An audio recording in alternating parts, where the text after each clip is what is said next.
सुप्रभात बच्चों। हम जो पाठ पढ़ने वाले हैं उसका नाम है स्वास्थ्य संपदा। इसके जो शब्दार्थ मैंने आपको पहले वीडियो में दे दिए तो उन्हें याद किया होगा आपने, ठीक है। तो आज हम इस पाठ को पढ़ने वाले 6 नंबर का है स्वास्थ्य संपदा। इसके जो लेखक है महात्मा गांधी जी, इन्होंने ये पाठ लिखा, यानी इसमें खत के माध्यम से अपने दोस्त को कैसे वो स्वास्थ्य के बारे में बताते हैं, ये आज हम पढ़ने वाले।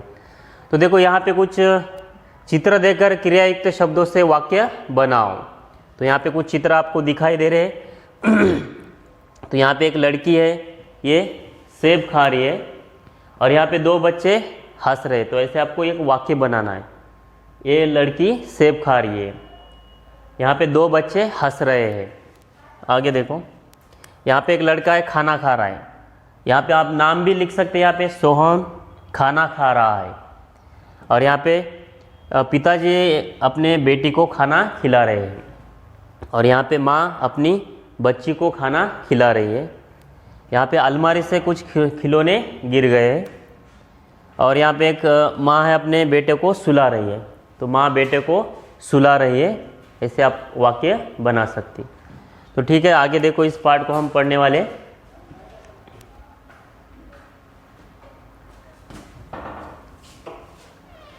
अब यहाँ पे एरवाड़ा मंदिर 8/11/32।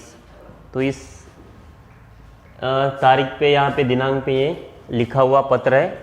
तो चिरंजीव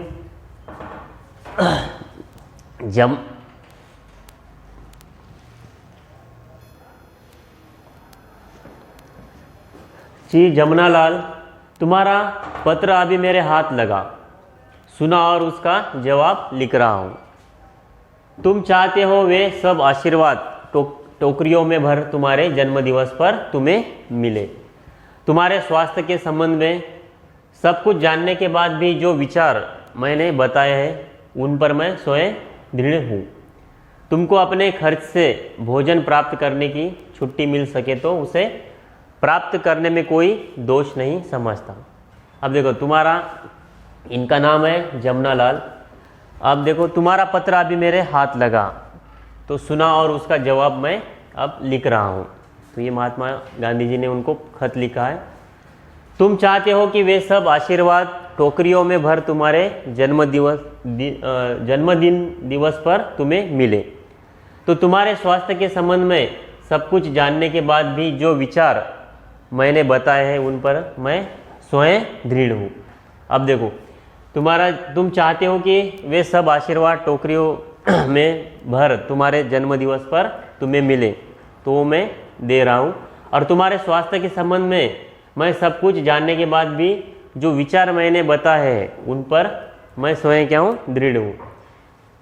यानी जो स्वास्थ्य संबंधी मैंने आपको जो विचार बताए, तुमको अपने खर्च से जो भोजन प्राप्त करने की छुट्टी मिल सके तो उसे प्राप्त करने में कोई दोष नहीं समझता। देखो, तुम्हें जो खर्च करना, यानी जो भोजन के लिए आपको जो खर्च करना है, तो उसे क्या करना है आपको, जब छुट्टी मिले तब आप भोजन के लिए जो कुछ मिलता है वो आपको लेना पड़ेगा। और उसे प्राप्त करने में मैं कोई दोष नहीं समझता, और उसे प्राप्त करने में मैं कोई दोष नहीं समझता। अब देखो, शरीर को एक अमानत समझकर यथासंभव उसकी रक्षा करना क्या है, रक्षक का धर्म है। रक्षक का धर्म क्या है? तो शरीर को एक अमानत समझकर यथासंभव उसकी रक्षा करना शरीर का ये रक्षक का धर्म है। उसे हमें कैसे रक्षा करनी है हमारे शरीर को, तो ये यहाँ पे बताया है।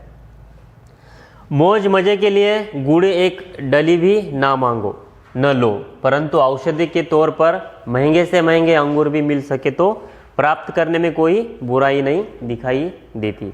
तो देखो, मौज मजे के लिए गुड़ की एक डली भी न मांगो, यानी जो आपको खाना है मौज मजे के लिए गुड़ की एक डली भी न मांगो न लो, परंतु औषधि के तौर पर महंगे से महंगे जो अंगूर भी मिल सके तो उसे प्राप्त करने में कोई बुराई नहीं। देखो, अगर आपको लेना है तो अंगूर, जो औषधि के तौर पर महंगे से महंगे जो अंगूर मिलते हैं उसे लेना चाहिए, प्राप्त करना, उसमें कोई बुराई नहीं है, ऐसे उन्होंने बताया है। इसलिए ऐसे भोजन को ग्रहण करने में उद्वेग की आवश्यकता नहीं है। इसलिए ऐसे भोजन को ग्रहण करने में उद्वेग यानी क्या, शीघ्र तेजी से कोई आवश्यकता नहीं है। तो इससे क्या करना है आपको, धीरे धीरे आप ले सकते हैं। आगे देखो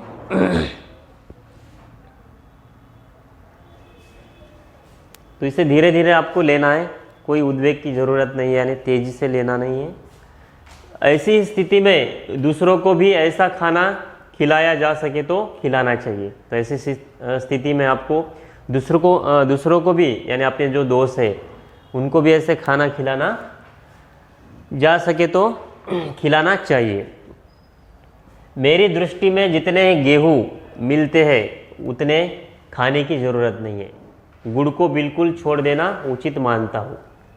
देखो, मेरे दृष्टि से जितने गेहूँ मिलते हैं उतने खाने की ज़रूरत नहीं, जितने आपको मिलते उतने खाने की ज़रूरत है क्या, नहीं है। लेकिन जो गुड़ को बिल्कुल छोड़ देना उचित मानता हूँ। लेकिन आपको जो गुड़ मिलता है उसे आपको छोड़ देना चाहिए, उचित यानी बिल्कुल उसे खाना नहीं है। तुम्हारे शरीर को गुड़ की ज़रा भी आवश्यकता नहीं है, क्योंकि गुड़ जिसको अच्छा है उसी को खाना चाहिए, और जिसके शरीर को गुड़ की आवश्यकता नहीं उसे खाना चाहिए क्या, नहीं, उसे बिल्कुल आवश्यकता नहीं है। इसके लिए बदले में निर्दोष शुद्ध शहद लेना अधिक अच्छा है। देखो, इसके बदले में निर्दोष शुद्ध शहद लेना क्या है, अधिक अच्छा है। परंतु जब तक मीठे फल मिलते हैं उसकी भी ज़रूरत नहीं है। तो देखो, शहद के बदले में अगर आपको मीठे फल मिलते हैं तो शहद की भी आपको ज़रूरत नहीं है। दूध की मात्रा बढ़ाना अच्छा है उसमें, और आपको दूध की मात्रा जो है वो बढ़ाना अच्छा है। दूध से सेहत के लिए अच्छा होता है। तो देखो, यहाँ तक हमने पाठ देखा है। इस पाठ और भी आगे यहाँ पे हमें पढ़ना है। तो इस पाठ को एक बार फिर से पढ़िए। जो आगे का पाठ है हम अगले वीडियो में देखेंगे। ठीक है, ओके।